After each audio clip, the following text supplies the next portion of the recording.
high-functioning city as a network of healthy, high-functioning communities. So the essential scale we believe to start with is communities. You can solve these problems, I believe, by working community by community. And I believe that if we do this properly, we can simultaneously address what I think are three of the grand challenges: public health, global warming, and equity. And you could add jobs in there. We can start with climate.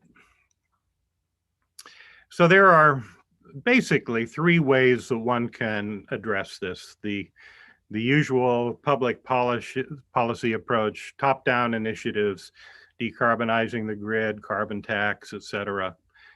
There is also a lot of effort to create bottom-up behavior change, recycle, use paper straws, et cetera. I think maybe even more important is to create these circular communities, hyper-realistic, high-performance, entrepreneurial, equitable communities. So take our Kendall Square, for example. If you look at the environmental performance, it falls into certain categories. These are a few of them. You have the energy consumed by mobility systems and the CO2 generated, the same for buildings. You have the CO2 generated by this supply chain that flies avocados in from Mexico in the winter.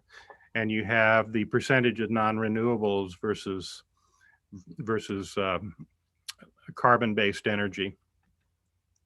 And you have the social performance that we can begin to measure: health and wellness, safety, security, innovation potential, social ties, things like that.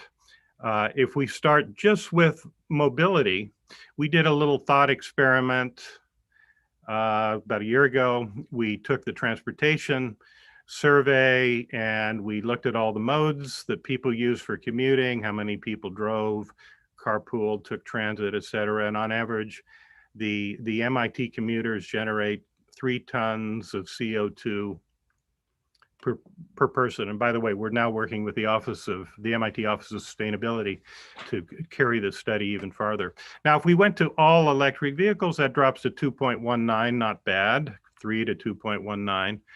But if it was possible to eliminate commuting so everyone could live right near where they worked, probably an unrealistic aspiration, but useful to calculate, that drops to about 0.5 tons of CO2 per person, or a 6-fold increase, and that is only for the mobility energy.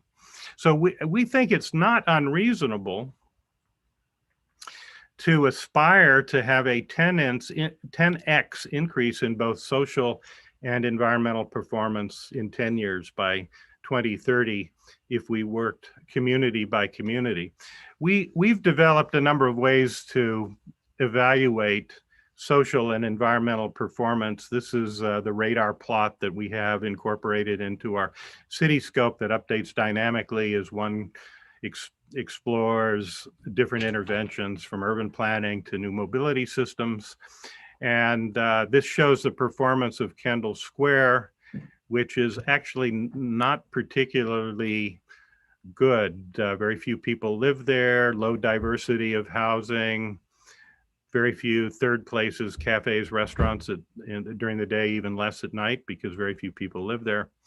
And so if we look at the kind of interventions, we can, and we'd like to frame these in the without. So mobility without cars, shifting away from auto-centric to much lighter weight modes, that improves the performance somewhat, but we haven't changed the land uses.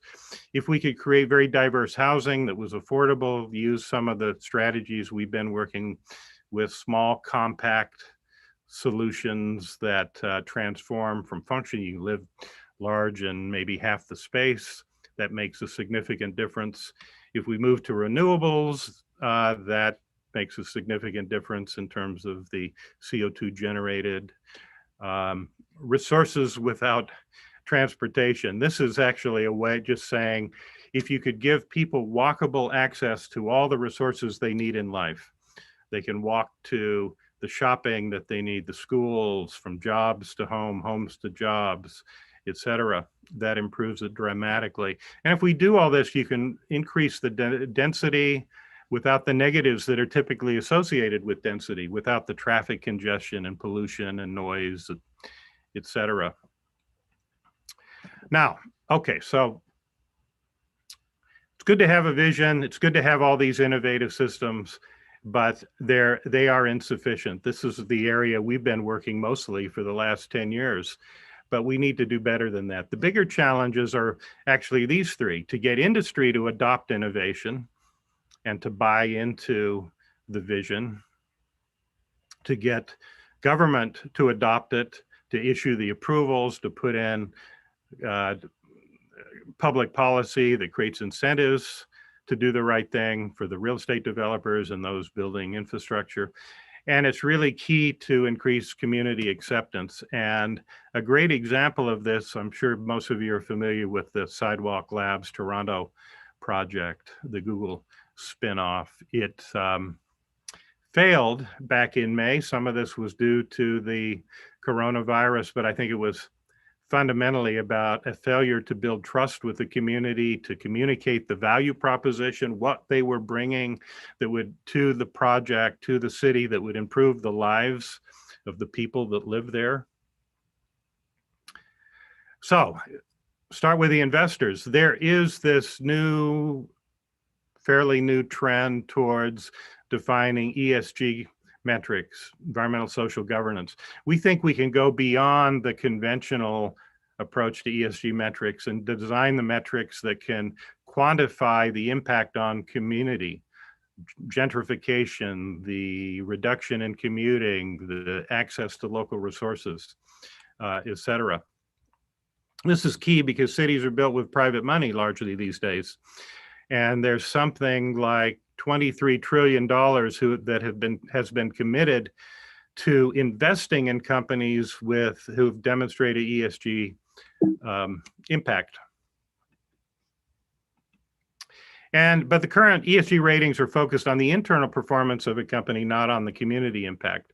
So we're looking at all kinds of new metrics. I'm not going to go through this list, but they're highlighted there on the left, of things that we think we can quantify that can actually measure the impact of any proposal on the community. The second is addressing the governmental regulations. What can governments do? And right now, zoning is static, meaning that a master plan defines what you can do with the land and how tall of a building you can build and the floor area ratio. And very, very hard to change. And these regulations do not respond well to changing social or technological or economic conditions.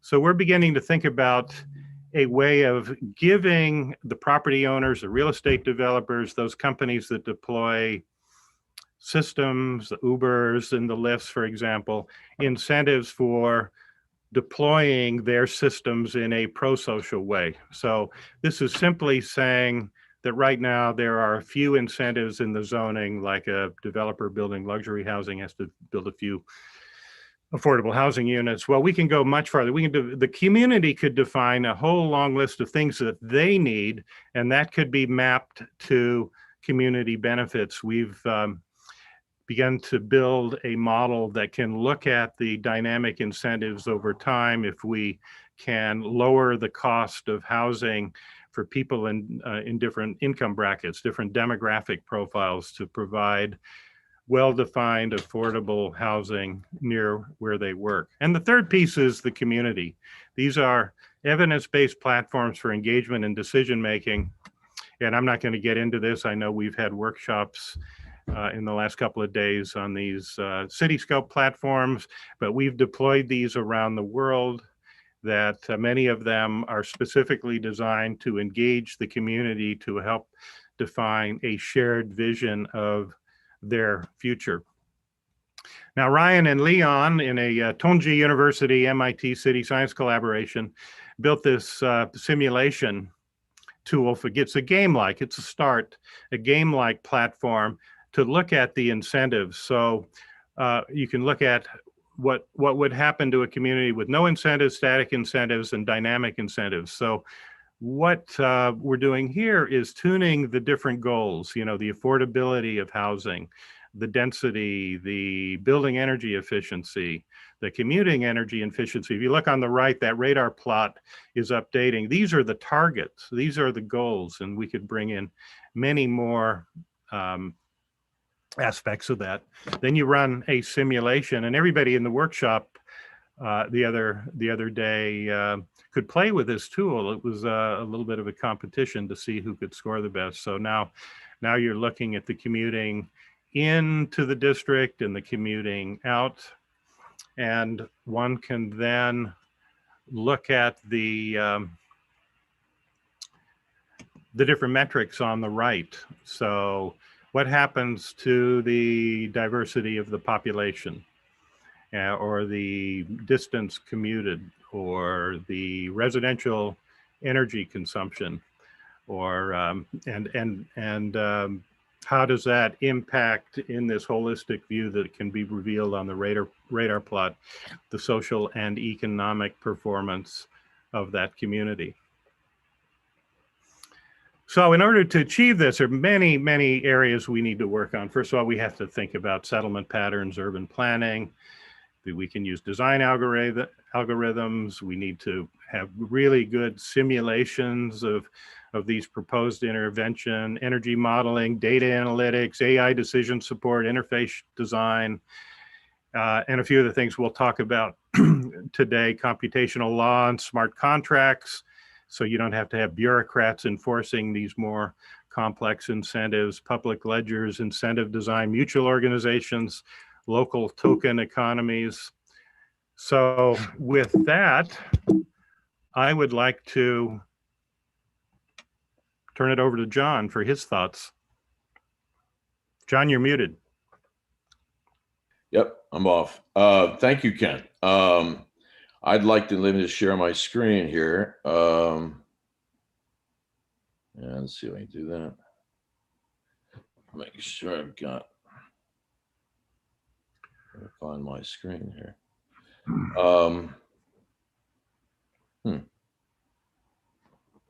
Share your desktop. That's the trick with Zoom. What's that? Share your desktop is the. I just when we went very well before, but I'm not seeing my.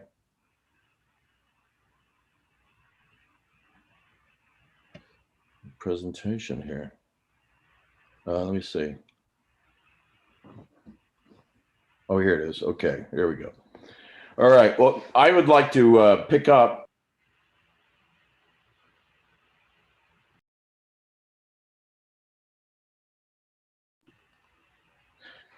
Ken, can you hear me now? I can hear you. Yeah, you were muted. Okay, great. Sorry about that. So it's a privilege to be a part of this workshop and to follow up on some of the points that Kent was making. And what I'd like to do is focus on how do you design resilient, what I call living communities, and how you can generate and retain and leverage the value within the community, keep it in the community. So I'm referencing some of the work that I've been doing on some of the last points that Kent was making, that, okay, how do you create the right set of incentives, and how do you enable a community to define itself and be able to preserve and express its own particular values. And so what I would like to do is start with a sort of defining predicaments, not dissimilar to what Kent was saying, and really sort of provide a set of provocations and how I think that we might approach this and deal with some of these issues. Now, Kent mentioned carbon change, the climate change. We have a lot of techniques that are really not working. Carbon caps don't work yet. We also have global inequities and then we have the whole trickle down. It's just trickle up, it's not trickle down. There's a recent article that was done in the Scientific American by a mathematician at Tufts, basically arguing that free markets are algorithms for inequality. And it basically is saying the natural inclination of wealth is to flow upward, so that the natural wealth distribution in a free market economy is one of complete oligarchy. It is only redistribution that sets limits on the inequality. So we have some real problems in terms of how we traditionally approach these. And as we're going forward, I think you're seeing that it can reference the whole idea of we're on the most depression levels, but you also have a restructuring of debt. You have an enormous amount of debt that's building up. And consumer debt, mortgage foreclosures, I mean, and real challenges to major cities, particularly say New York is really underwater in a way that you haven't seen since the 1970s. So at some point, you're going to have a restructuring of debt. Who does it? Who benefits from that? Is it going to lead to more extreme inequities, or are there ways in which communities can participate that and the value can be more equitably shared? But in fact, in the negative is we're also in infecting, killing the planet. We're creating a set of circumstances reducing life rather than generating life. And so I think, that this is one really has to look at free market solutions as a viable way of dealing with this or not, because the problem is that you create externalities. Those externalities are inequities. So the externalities are climate change, and you really have a notion of a private sector that's chartered to extract value and distribute it to its shareholders. And it's really incentivized to avoid any kind of, circumvent any kind of restrictions. And as a result, then you have the public sector is supposed to step in and basically sort of redistribute the benefits and compensate for the externalities, the negative externalities. And often what happens is these public sectors, even private sectors, become captured to particular interests, and they're not doing their job. So if we look at climate change, the fact is that there's not yet effective means by which to create the appropriate incentives to not create these negative externalities. So how do we create something? How do we create a new kind of firm, a new way of organizing ourselves to generate value that doesn't create these externalities? And my model that I'm looking at and that I'm very interested in is this whole idea of how do you create animate living systems that are generative and not extractive. And they're symbiotic in the sense that natural systems are symbiotic, and they are able to, rather than generate externalities, actually capture them and build out towards certain goals that the community wants. Another point here is that the concept of a firm, we think about it, it's a legal document. It's subject to certain laws, and it exists in a textual form that people then interpret. Now we're moving more towards computational, algorithmic contracts, that kind of thing. But there may be, and this is sort of the provocation I'm having, proposing, is that why don't you think of creating a living entity that itself is like an organism, and it is dynamically stable. The little diagram there to the right, some work basically nested what they call Markov changes, but it chains, and it's certain kinds of organisms that are embedded in one another that live in a mutual reinforcing way. And so hence design a new kind of firm for a community, generating value for a community. And this is like the mutual organization. It's to the benefit of the community. It's not to the benefit of extraction. So the other point I think is really important is that we really need to design systems that are of nature, the constant in nature, they're not adversarial to nature systems. So hence this idea of a living firm. And there's been a lot of thinking about this, and how do you go from mechanical systems to living systems? What's the difference between a mechanical system and a living system? And mechanical systems are basically our economies already thought of as sort of came out of a concepts of free market economy, and our whole industrial ways of organizing ourselves are based on the physics of the Enlightenment, so the 18th century physics. So you have the energy dissipation, disorder, and death. Basically, that's the law of thermodynamics affects a mechanical system. Living systems are quite different. They're not what they call non-equilibrium steady stable systems. And they preserve and repeat certain relations among the states that keep them alive. And when they're within those boundaries, they thrive. And they also have ways of expectations models of sort of what their environment is and how they interact with that environment, the niche that they inhabit, and how they can modify themselves and their environment in order to achieve certain states. And so from this approach, it's a way of reducing free energy. And free energy is a bit of a a difficult concept in the sense it's not energy for free. It's really free energy in the sense that you're reducing the disorder that comes into a system. Because when you have a living system, you're trying to create more order. And hence, a living system has internal states, active states, sensors that make active inferencing around the environment in which they're in.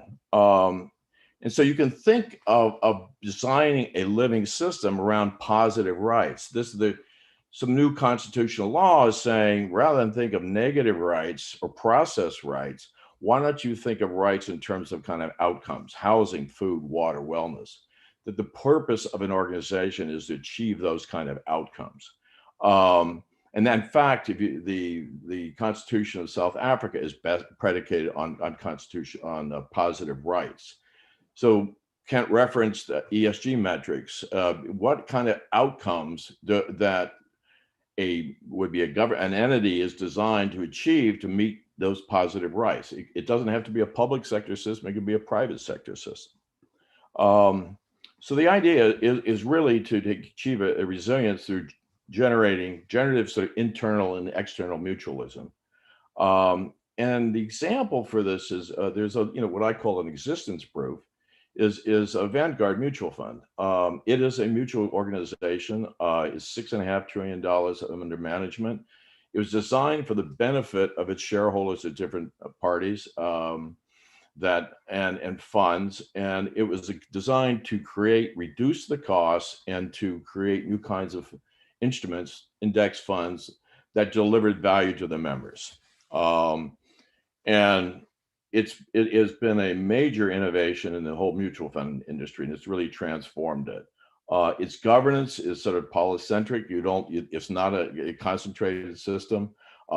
Again, it's designed for the benefit of its members.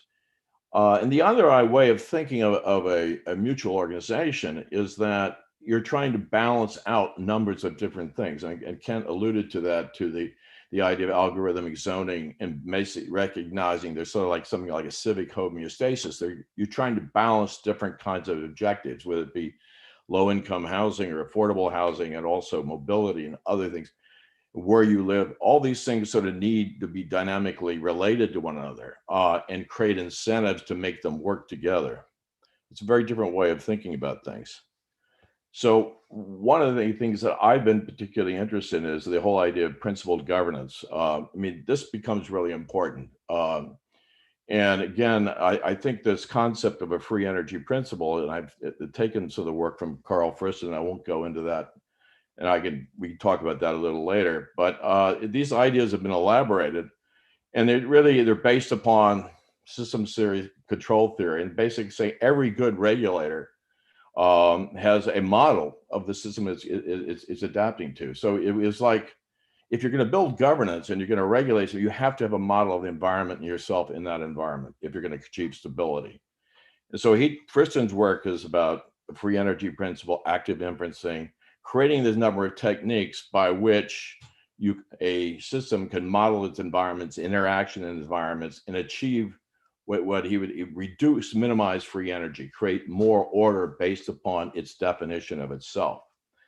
So it's a very interesting approach, worth exploring here. And the claim is it can be used to model any living system at variable scales and use Bayesian inferencing to do causal modeling to represent a community. Now, let me see here. I'm stuck here. And so part of this is to be able to then create, I'm just trying to think here. So here's the free energy principle, community resilience. I mean, the idea is to define a community. It's like a membrane around a community in terms of the goals it wants to achieve. And that's the mission. So these are the positive rights. And you want to identify the current and ideal states of that community. You want to be able to describe how it currently functions and then where you want it to go. This is very similar to what's Kent presented in terms of the Cityscope model. And then you want to find out what are the different kinds of, how do you able to create tokens and permissions around how to achieve these kind of outcomes? How can we tokenize those different kinds of assets and provide permissions, incentives that allow you to achieve these kind of outcomes. So you can have different notions of appreciation rights, liquidation rights, conversion rights, different kinds of access to different kinds of assets in the community. All these things are possible using tokens that are basically mimicking the capital structure of traditional organizations, but actually digitizing them. And then you use the good regulator notion concept of how to govern the allocation and rights to these different kinds of tokens. And so, again, this resonates with another chart that Kent had, is the tokens for incentivizing and securing resilience. You really want to create the flow and the liquidity around these things to achieve these kinds of outcomes, and do it in a principled way. And one of the things that we've been working on is the concept of a new notion of a firm, is what we call reflexive mutual LLC, which is a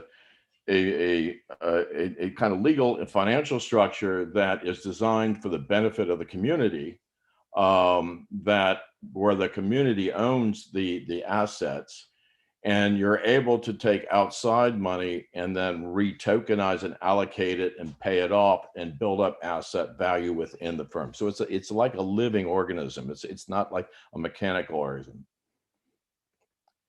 And the other opportunity here is in an area is to create digital models. So this whole idea, when you move into a digital representation, then you can create your digital twins, and you can create these living replicas of a community life. It's not just the buildings themselves, it's the flows, it's how they interact.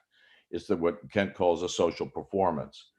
And you can start testing alternative worlds so that the community can have a sense of what the outcomes are being, what the costs and what the benefits are achieving for them. So that, I'll leave it with that. These are the provocations, and I'll hand it over to Sandy. Thank you.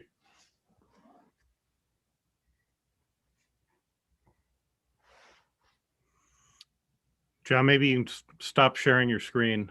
Yeah, I'm going to just do that now. Okay.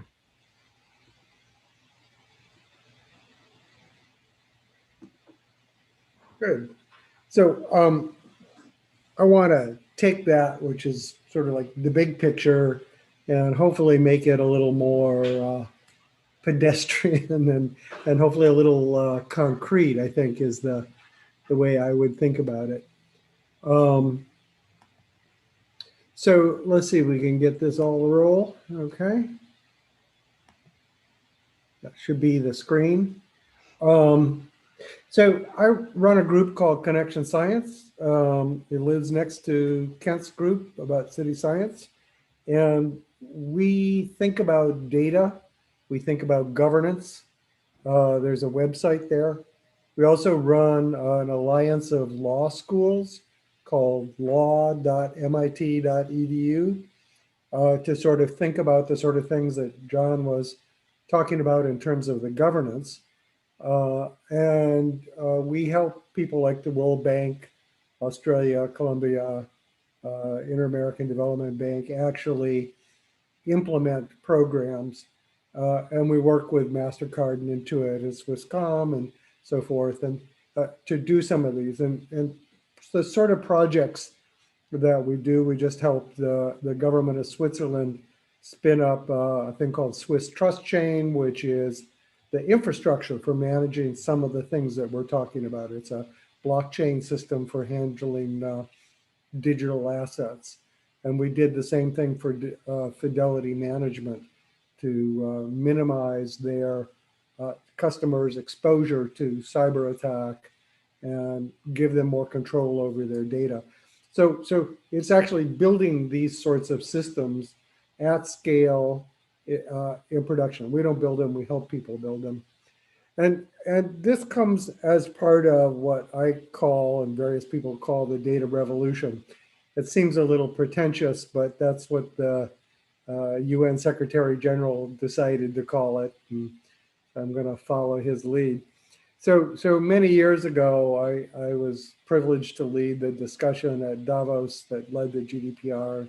John was part of that for a while and so forth. So it was giving people these sort of basic rights to own data, rights, not that you own it in the sense that you own money, but that you have the right to have a copy of it, to dispose of it, things like that. And now what you see all over the world is people are having data protection regulations that are mirrors in one way or other of GDPR. And that's the basic element of bringing a new type of capital into the hands of citizens. So the new capital is data about them. And if you think about it, how can you imagine a city or a community doing anything without knowing about the situation, without knowing the outfacts? So the fact that data is held by too few hands, be it government or Google, means that communities are disempowered. They're not able to act because they don't know what their situation is. And a first step towards this, we began to develop a number of country scale experiments to ask what would happen if communities took control of their data, if it was available from telcos, banks, cell phones, government, what could they do? And it turns out you can do enormous things in terms of mapping poverty, week by week, inequality, proclivity towards crime, proclivity towards violence. And I was able to get these built into the UN Sustainable Development Goals, where I'm on the board of directors for the global partnership there. So these notions of ESGs, the sort of metrics or things that Kent and John talked about, have gotten a little bit of a bad name because there's all these commercial versions which are frankly smoke and mirrors, right? But there's also real versions based on real science that are being deployed. And I also now work with, for instance, the OECD, the World Economic Forum and stuff, who are beginning to refine these ideas and make these universal standards, at least in more of the progressive nations around the world. So there's stuff that actually works and is beginning to roll out. And I'll show you a little of that. The core, I think, to think about these things is that communities need to know how they're connected to the rest of the city and their environment. And so we're all familiar with census data, how many people live here, what's the average income. But it's actually difficult to know where do people work? What sorts of jobs do they work in? Where do they shop? What do they tend to buy in different places? And these flows of data of people are really very much like census data. They're not individual level data. There's no privacy concern here. But what it tells you is how the community is connected to the rest of the city. And communities can actually know this either through survey data or through their techniques that we've developed and others developed to actually, automatically extract this from cell phones, from your credit cards, et cetera, for you, not for somebody else, right? So that the community can begin to understand its connections. And what ends up happening is that if you look at those connections, it turns out they're enormously information bearing. So for instance, we've been able to demonstrate on every continent on Earth that has people, not Antarctica, that you can accurately map pockets of poverty, of inequality. You can plan transportation systems dramatically better than they are today. You can guide investment in infrastructure, electricity infrastructure, et cetera. And importantly, you can do public health because, of course, disease follows people. People's behavior indicates public health outcomes and so forth. So it's really quite an amazing thing that this one sort of addition to census data, which is the embedding of the community in its surround through the flows between the community and the rest of the city or the rest of the country, is so indicative of social conditions. And we've been able to use this in a variety of ways. So for instance, we have a large project in Australia where we're looking at economic growth. We're trying to help some of the neighborhoods come back after the pandemic, after the fires that they had. And one of the principal things is that the diversity of stores or the diversity of people is an enormously powerful predictor of year-on-year economic growth. So that's not something that people think about, but if you think sort of deeply about it, and there's papers that we have about it, scientific papers. I mean, again, we've shown this on 4 continents at this point, that you can use this. It makes sense in terms of the dynamics and the growth of cities. And you can use this to begin to address systematic inequality and systematic poverty. So for instance, what we've been able to show in several continents is that you can use this to predict sales for stores that don't exist. So think about that for a moment. I can take data that the community has, individual data that they could pool, and be able to say, if we put a child care center here, what would be the use of it and the revenue of it? And we can do that better than you can predict the future income of an existing child care center or a supermarket or any other sort of public facility. And we can prioritize those public facilities based on raising the standard of living for the entire neighborhood, because we know the relationship between individual stores, individual amenities, and the entire city. That's dramatic. And these predictors are extraordinarily strong. They account for more than half of the variance. So this is an example that we did in Beijing to evaluate their transportation network. On the left is the predicted growth in GDP for each of the 900 administrative regions and the actual growth. And you can see that they're extraordinarily similar. And we showed that there are some real problems in their subway system where some of the connections that should be there aren't. And we showed that actually being able to make those connections would raise the GDP of the entire city by 2% per year. Think about what that means in terms of tax revenue, citizens, and so forth. And we've done the same thing in Europe, and we've done the same thing now in Australia and in Latin America. So where do you get this data? Well, it's held by the government, although the government actually doesn't know that it has it. It's sort of embedded in some of the databases it has. People like Google have it, telcos have it, but citizens also have it. And historically, the people that have led these types of transformations where you begin to make use of this new means of production, data, to benefit yourself have been local cooperatives. So for instance, in the 1870s in the US, you got the formation of financial cooperatives in agricultural areas, and that was the beginning of the modern banking system. Around 1900, you had workers coming together to form unions, and that was the beginning of modern work policy and protection. Again, it's this sort of combination of people. How do you actually practically do it? Well, like I said, you can do it by surveys of a community. You can do it by having little bits of software that store data for people.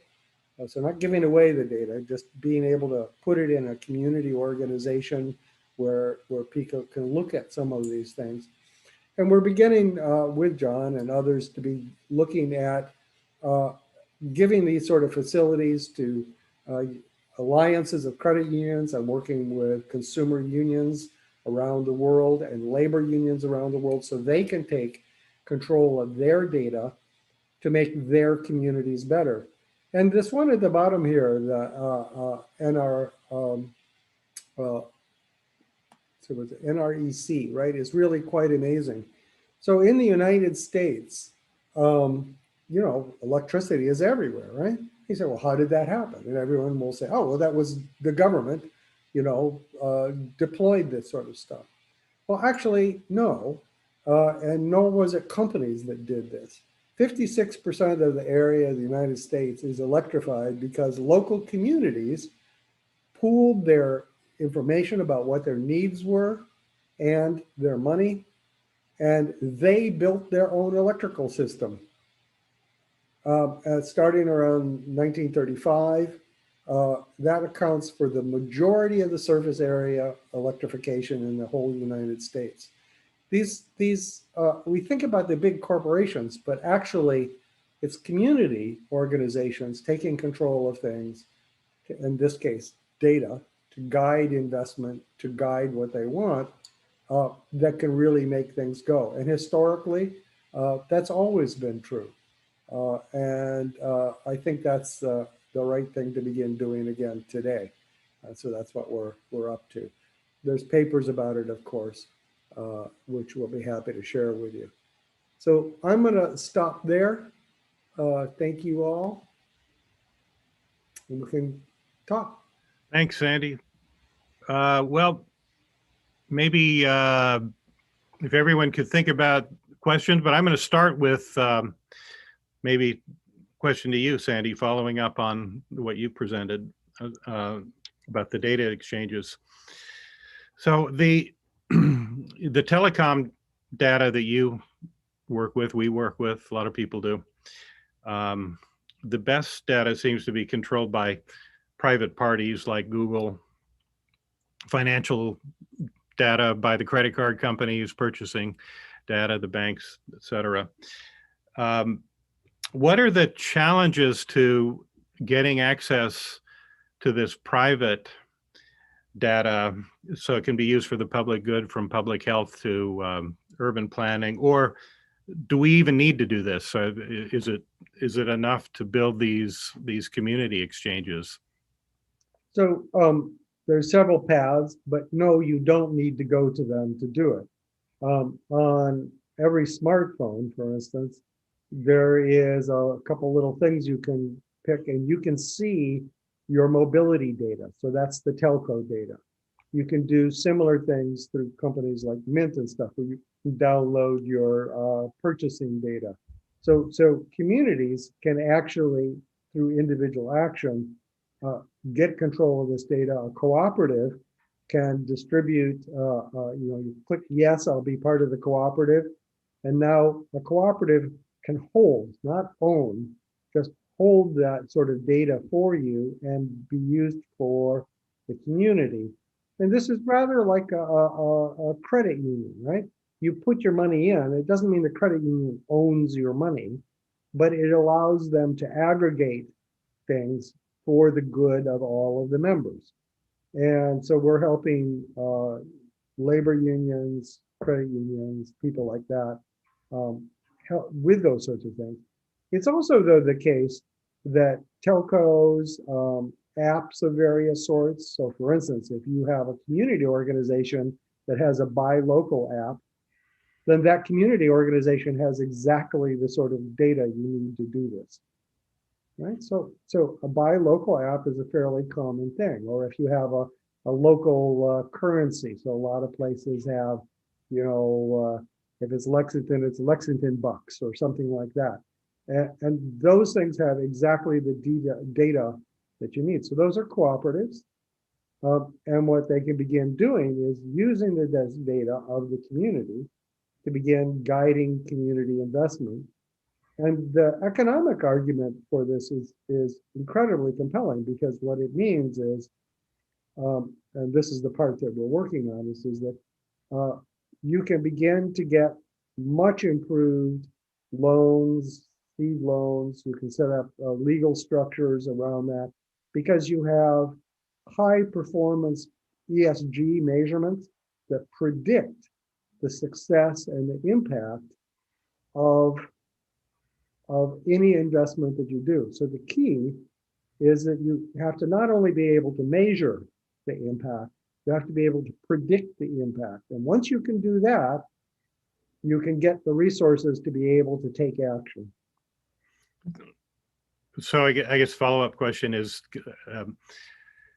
what are the incentives to get enough people engaged in this so your sample size is large enough that you can do meaningful analytics? I guess there's a financial incentive, as you say, but are there others? Well, so the sorts of things that you see, right? You see that, for instance, credit unions 100 million people in the United States are members of credit unions. Credit unions can do this traditionally, like for this, one of the CUNA is one of the ones I put up there as a mission-oriented credit unions. So they already have enough membership in communities because these are organizations that help communities invest in themselves. They're traditional, they're there, they're supported. They're even supported by law in the opportunity zones in the United States and in other countries. And what they're not doing is they're not making a use of the data held that their members have rights to. And they can get that data through surveys. They can get it, as I said, in these sort of automatic things where you just have a little bit of software and it can help people with that. So there are ways of doing this, and we're beginning to see it happen. The people that are most proactive are some of the local mission-oriented credit unions and the labor unions. But we're also working with organizations like Consumer Union, which does consumer reports, as a way of helping people know what's happening to their data and then using it. The most important applications at the moment, incidentally, are things like public health. Most of the disparities you see in the pandemic are due to failures in the public health system, not the hospital system. Not that it's great either, but so there's something. And now, of course, we have this economic devastation, particularly in poor communities. How do you guide reinvestment in those communities so that the people in the communities end up owning the infrastructure, not the big guys who are already rich?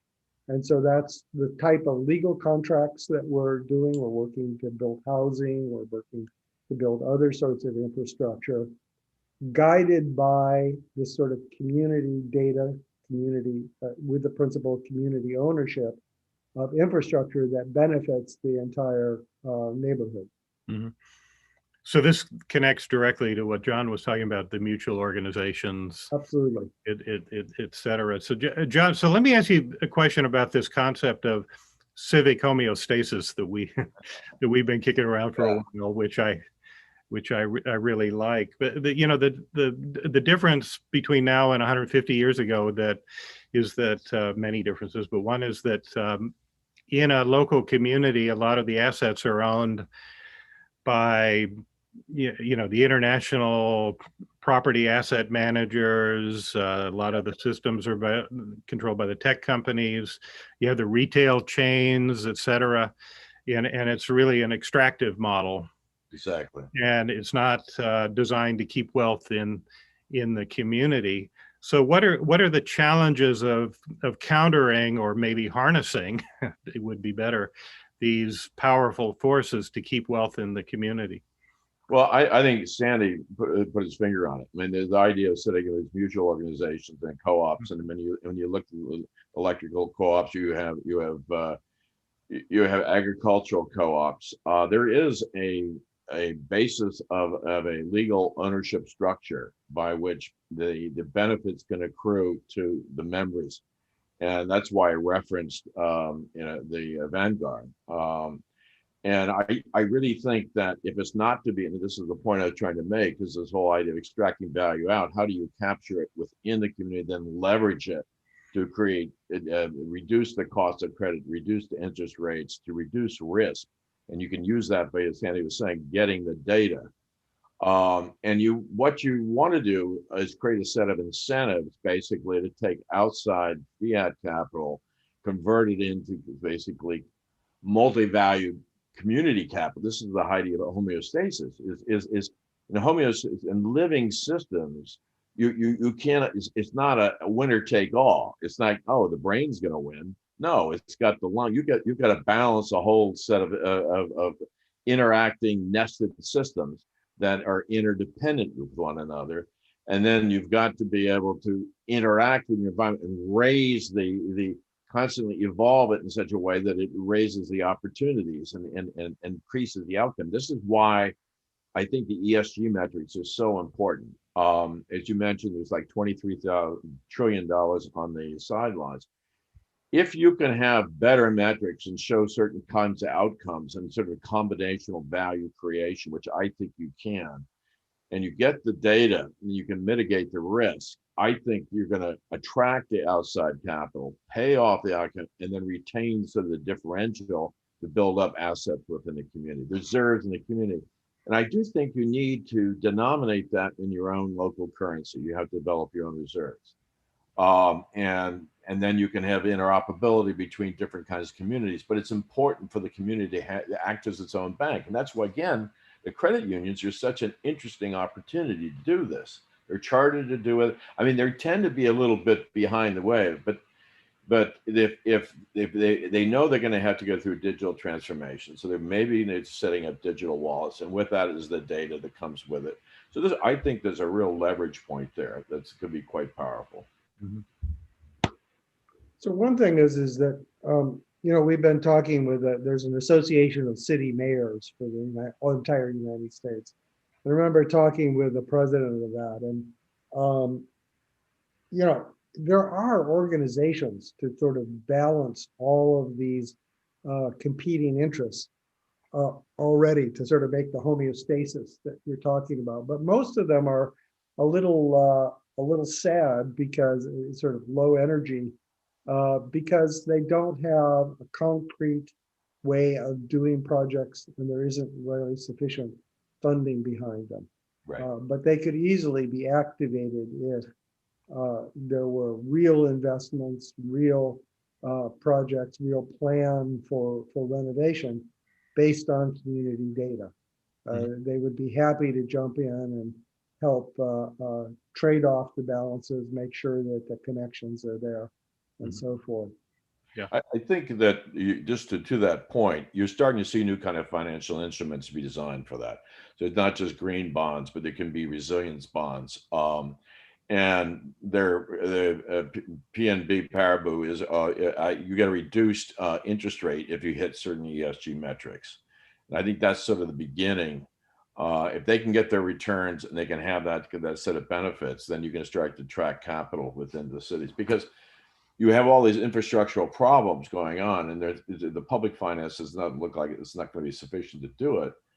And you also have the issue of debt and that restructuring debt, that if it's not done right, then it's just going to accentuate the inequities in the society.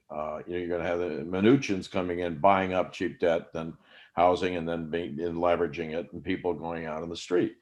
But if the community can do that and build it up as a community asset, I think then we're on our way to a more equitable society.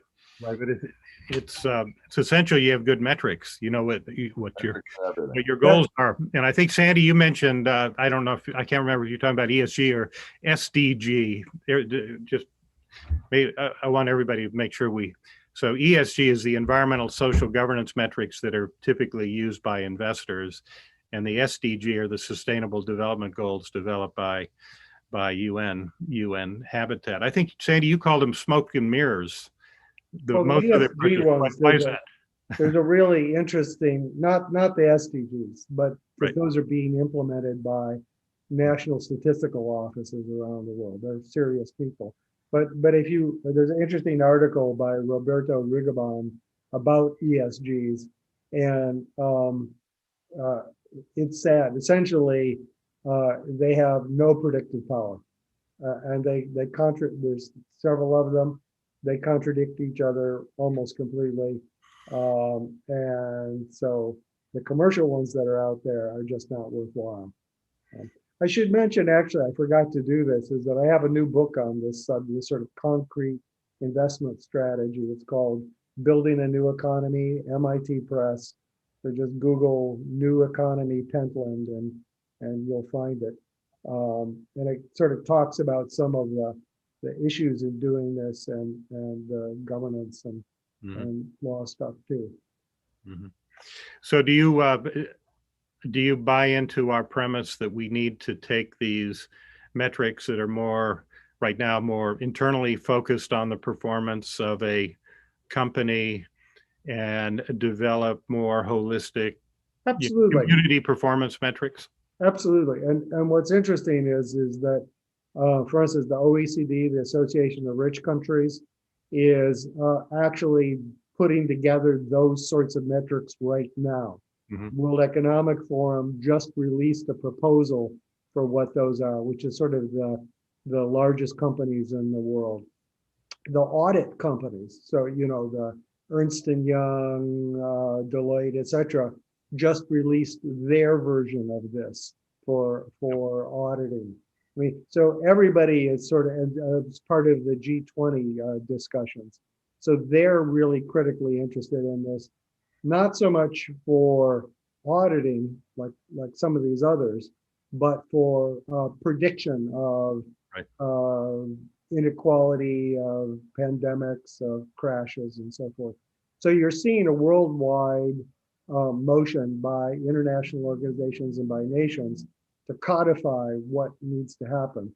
If you're in this space, it's a great time to sort of put more science into it. But what we're going to see in a few years, I'm really quite sure, is a community focus. So this is like probably a census block level focus. Yeah. Metrics that are actually real in some sense. And so we need to begin thinking about leveraging those. So we're having conversations right now with Deloitte about helping them build these community ESG metrics. So we'll have to follow up on that conversation. Just to build on Sandy's point, I couldn't agree more. I think part of the challenges and started a company called Switch that did that, started to do that 3 or 4 years ago around the verification and production of sustainable energy, is to get agreement as to what is a valid metric, and so you have that. Then once they agree, an entity agrees, an authority agrees to that, then you can actually trade and exchange it. All that, it just opens up a lots of investment. But part of the challenge is to get a consensus among the parties that they agree this is a valid metric. And so one of the things that is sort of the other shoe here, right, is that some of the points behind the OECD and the World Economic Forum are not immediately, but in the medium term, tax policy is going to be based on this. Right. Good point. So whereas there's a lot of debate about carbon tax because it's politically manipulated. Right. If you end up having sort of fairly uniform, validated ESG things, you can use that to do the same thing. And it does, as the name implies, it does not only the sort of environmental carbon, health of the soils type of stuff, but it also looks at issues like inequality and fraud, cronyism, stuff with corruption. All of which are issues, right? Right. I've been ignoring the Slido questions. Sorry, I'm going to get to that. So we've got a number of questions here. There's one from Wolfgang. I can read it, but Wolfgang, I see you there. Why don't you just ask it directly? Yeah, sure. So I've heard a lot about very rational things like investment policies and other kinds of things. But at the moment, I think we see a lot of very irrational or partially rational behavior. And my question on that, how could we actually convince people who are behaving quite irrationally to follow these directions? Just think about obesity. People know eating fries is not very healthy. They do it anyways. Or think about the COVID crisis. We know that there is several different metrics or different needs that people do have. And they know, okay, distance would be better, but they also have the need to meet people in person and maybe hug them. And so they behave in a way that is not necessarily helping to prevent COVID. So how could we get people to behave in a way that they know is a good way? Can I take a shot at that? Sure. Mm-hmm. So one of the things that's the pre-existing catastrophe, which is actually in many ways more fundamental than any of the other ones, is that there's an incredible lack of trust in our societies. You see Congress, you see businesses with single-digit trust numbers. And what that means is that you can't get collective action. If I don't trust the other people, we're not going to have a coordinated action. You talk about COVID, countries that have high values of trust, high trust society, did very well with a variety of strategies, incidentally, right? It's not actually the strategy per se that matters, it's that everybody does it. I mean, within certain boundaries, obviously. So one of the things that I particularly like about a community focus is that if you have community self-determination, which is what we're talking about communities talking to themselves, with themselves, to decide what the community will do. That is perhaps the one classic way to build higher trust. It's not trust in the national government. It's not necessarily trust in companies, but it's trust in each other. And from trust in each other and the organizations that support the community, then you see the growth of trust, and that is the prerequisite for collective action. Without trust, everybody just goes in all different directions, and you can't actually do anything. And in the pandemic, I think, if you look at it through that lens, that's really the underlying cause of a lot of this stuff. And trust seems to increase the closer to community one gets. Trust at the national levels less than the state level, which is less than the local community level. So that I think that argues for starting with at the scale of the community. Absolutely. That's right. But still, what is good in for one community is not necessarily good for another community. So if you think about a community of slaveholders, it's probably not a good thing if they agree on something for other communities. I see. Well, you have to have rules of the road. So slavery is not part of the rules of the road. But different communities, in fact, are different. I mean, just central rules are stupid. I just like appalling that I see it. It's one of the things I'm most sort of passionate about. Different communities have different needs. They have different needs for schooling. They have different needs for public health. And they have to feel like they have self-determination before they're going to cooperate. I mean, just, it's almost sort of on the face of it true. And so what that suggests is a community level organization with learning among communities for best practice. Mm-hmm. Obviously, there has to be rules of the road. You don't allow slave trade, you don't allow abuse of children. There's many things that are sort of agreed upon to be part of this network of communities. What my community wants is probably quite different what other communities want. And that's because our circumstances are very different, physically different. I see a question here from Joanna. Do you want to ask this directly? Yeah, thank you. I was wondering, because the city twin was mentioned by John Clippinger, and I was thinking about, can you bring citizen cooperation into the concept of such city twins? And do you think it is possible to make such a concept or such a tool an instrument that is working bottom up? Yeah, I thank you for the question. I very much believe that. And I think that what you're starting to see, particularly among the other generation, is the ability to create these 3D environments, gaming environments that start to simulate reality. Unity, which is one of the largest gaming platforms, which supports Niantic, who did Pokemon Go, they are now developing. There's a whole effort there to allow people to start to build models of their communities. And I think that for the next generation, that's going to be a more natural way of interacting. And the question then is, what's the fidelity of the model? What the opportunities that people have to explore different kind of options, have an augmented reality experience of a particular outcome? And I think the fidelity of the model is going to get closer and closer to life. I mean, if you've seen the Microsoft flight simulators, what they've been the new product, I mean, it's very, very lifelike, and that's only a trend that's going to continue. So the most impressive example I've seen is something that Kent did. So in Hamburg, I mean, that's incredible what you did with refugees in Hamburg. Maybe you want to mention that.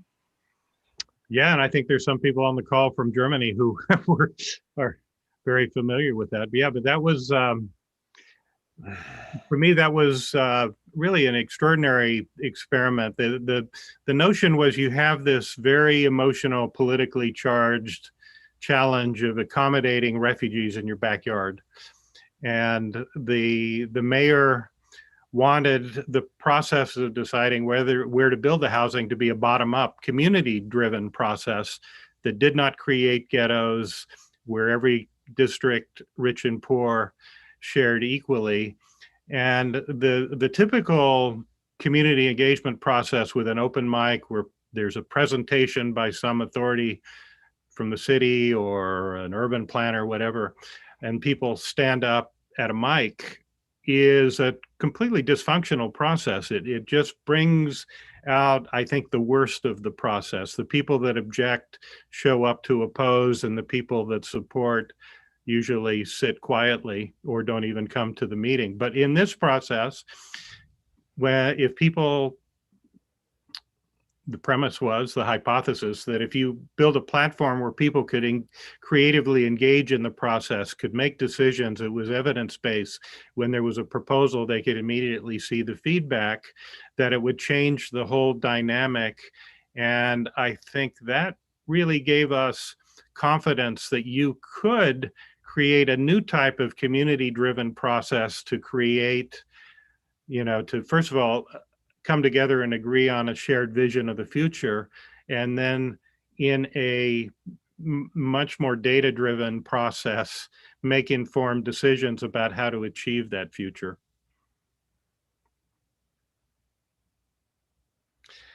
Let me ask both of you guys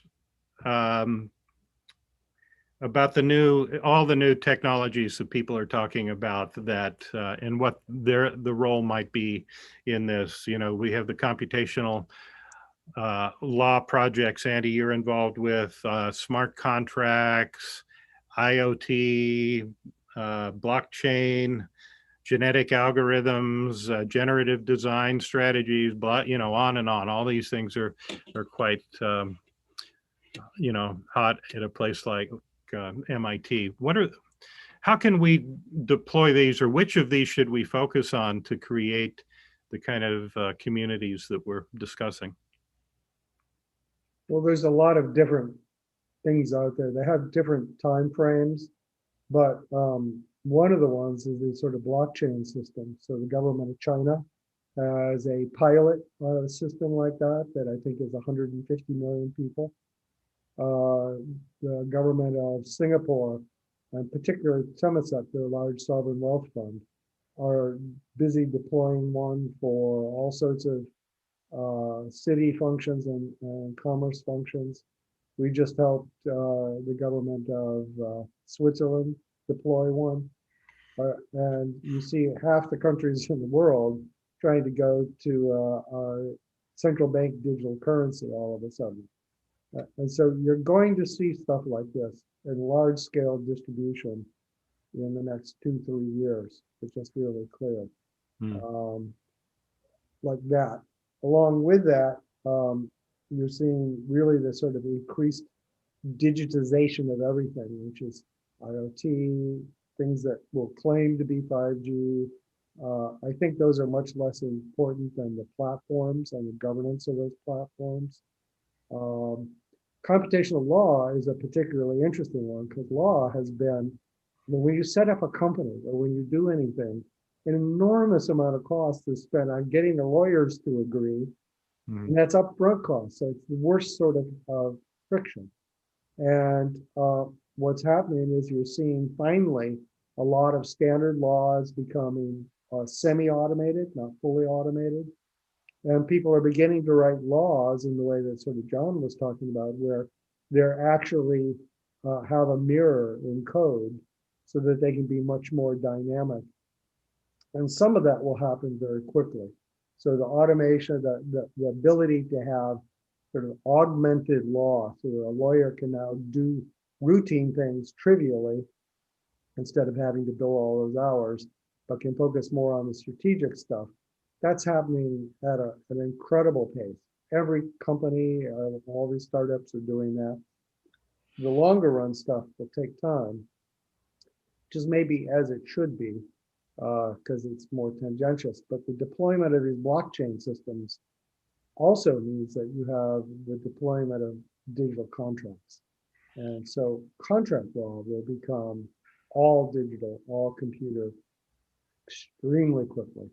Yeah, just to reinforce what Sandy was saying on that, I think that the other, I've really got early involved in the whole blockchain tokenization, that whole crypto world, and it's gone up and down, and we've seen blockchain companies come and go. But what's happening now is that you are developing a pretty robust infrastructure around different forms of interoperability among blockchains. It's getting itself worked out, and what they call DeFi, decentralized finance, with the Ethereum 2.0 they're coming out, you're going to have each have their issues still, but I think they're getting worked through, that it's going to be realistic to think that you're going to have ways of tokenizing assets and exchanging, doing what they call atomic swaps, decentralized exchange. So the whole idea of creating a circular economy and being able to have a community have some control over its own finance and issue its own tokens and forms of finance, I think is going to become much more realistic. Sandy mentioned the stable coins, the central bank coins. The data is stabilizing that, and these were all things that just didn't exist, 4 or 5 years ago. And they were hyped out of proportion. They had all sorts of issues, security issues, exploitation, fraud issues, things like that. But now you're seeing that stabilized. And I think when you start to see a viable use case come out of that and the efficiencies that are achieved by that, then it'll be rapid adoption. And this goes into design and new kind of financial instruments as well. And so, that is an area that's fast to adopt. When someone starts making money on it, then it goes like the speed of light. We're not there yet, but I think you're going to start to see the adoption increase. Right. Pedro had a question. Pedro, I don't see you there, but do you want to ask your question? Or I'll ask it for you if you're not there. Pedro asks, you focus this analysis only on urban settings. How much of this do you think is applicable to rural areas? Well, maybe I can start with that. I don't think it's a question of urban or rural. In fact, I think that what the pandemic is probably going to do is to decrease the dominance of these tier 1 cities, New York, Boston, San Francisco, and create opportunities for tier 2, tier 3 cities and even smaller areas, smaller rural areas. And if these local communities, whether they're urban or rural, can really identify what their assets are, what their strengths are, and then build on them, bring this kind of innovation together to create the strong social ties and strong local economies, keep wealth in the community, build wealth. I think we can make some big progress, maybe including address some of the political dysfunction if you can help some of these more rural or smaller cities in the heartland. Maybe you guys have a thought on that. Well, there's a number of proposals about helping. One view on the political tension within the United States, but also in many parts of the world, is that the tier 1 cities have sort of sucked up the entire talent pool, the entire revenue pool, and control. So you have these tier one cities making rules for everybody, but they don't really work very well in the rural areas or the tier two cities, and they're pissed, okay, and they're suffering. And so the question is, how do you draw investment and control, local control, to those places? And there are proposals for government investing, for R&D investing. The thing, unfortunately, that drives tier one cities is the same thing that drives Google and Facebook. It's these network effects and winner-take-all effects. If you live in a big tier one city, you have opportunities that people just don't, because you know people, you have trusted people, you can be introduced to people in ways that just aren't possible other places. Pandemic, of course, has upped the use of things like Zoom, and that makes it better. But interestingly, Zoom sucks for innovation. You can't meet and get to know other people very easily at all. And of course, that's the key to opportunity is that you meet the new guy, you have a new relationship, you see the new opportunity. So I think that it may, I hope it has a good effect for the tier two and tier three cities. But I think we need to really focus on them in a way that we haven't. Yeah. Anyone else out there have a question? Just speak up. Well, there's one more here in well, a couple more in Slido. This is an interesting one. Luis asks, should we build ideal communities and let people come, or should we enhance communities where the people are, where the demand exists today? So what do you think about that, John? I think that's a great question. I think it's a combination, actually. I don't think that one has to be excluded. I mean, I think that you need to deal with existing communities and how they can. I mean, communities have been really adversely affected. I mean, how can you transform them? But then there are the opportunities and to experiment with new kind of communities, invite people into it. And how that's done becomes really important. And what constitutes an ideal community is a very itself open to debate, right? They're going to have lots of views on that. But I think what's interesting in looking historically in the U.S. is that just during. Is when you looked at the movement west, and particularly, you never believe it, Indiana was a place of major innovation because people, and there was like New Harmony was set up in Indiana, is where the notion of a co-op was invented. And it was an attempt to deal with the challenge of bringing in slave states and people experimenting with new forms of organization. And so it proliferated in innovation in that way. And I think we need to do the same. I think, to have that Well, I think that the question is wrong. It says, we do this for communities. That's oh yeah, we elites are going to tell you guys how to live. Yeah. Suck it up, boys and girls. We're just going to order you around. No. I think the communities have to decide what to do, and we have to make resources available to them on some sort of term that integrates into the rest of society and respects rules of the road, basic rights and stuff like that. But it's the communities that have to be empowered, because otherwise they're not going to be building trust.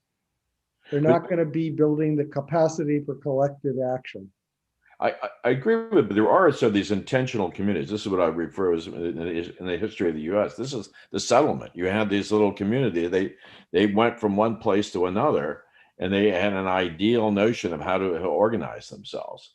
And it wasn't so much an elite telling them what to do, but they were experimenting in new ideas how to organize themselves, and they were able to do it in a space that was relatively unconstrained.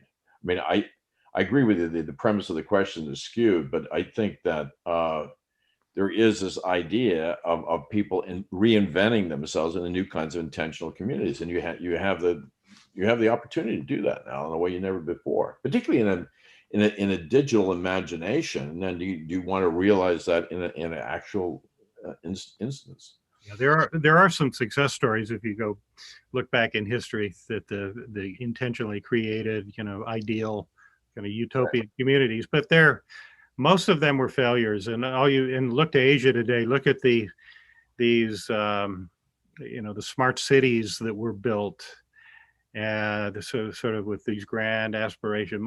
Most of them are terrible places to live. Top down. They're very top down. They don't. They're not designed to accommodate change and for the communities to get involved and to build on the local creativity and skills. So I think you have to be very careful. But yeah, that makes Sandy's point, I think. Yeah, I think so. Yeah. So we end at 10:30, right? We got like 2 minutes. Okay. And so I think we have time for one more question. And this is probably for Sandy. Uh-oh. How can we collect data in developing countries and communities where not every member has even access to a smartphone or the internet? Where do we start? Well, a good, first of all, in almost all places on Earth, people have at least feature phones. But like for instance, we started a company called Empleo Listo, which was for day laborers. They worked with local cooperatives and primarily in Latin America with local churches to help day laborers have a little bit of a resume so that employers could choose people by SMS. And then the key was that the day laborer could rate the employer to know which guys were behaving correctly and vice versa. And what ended up happening is the day laborers built up a work resume, which got them permanent jobs over time. So that sort of cooperation with community organizations, perhaps through sort of enhanced by some of these digital means, seems to be a viable way forward. But you can always just do surveys, In some communities, it's the church. In some places, it's the community center. In some places, it's an existing co-op. And you just say, well, where do you work? Where do you shop? What do you buy there?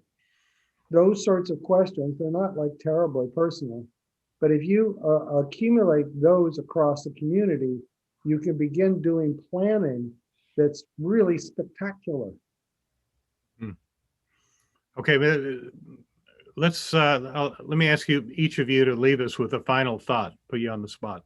So we have the MIT community, a lot of talented people. What would be task one, your top priority for the next step in helping to create more resilient communities?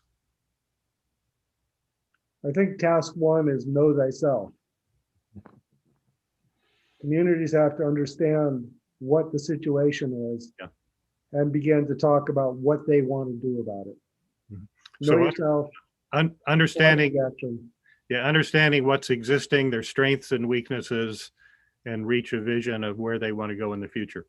Yep.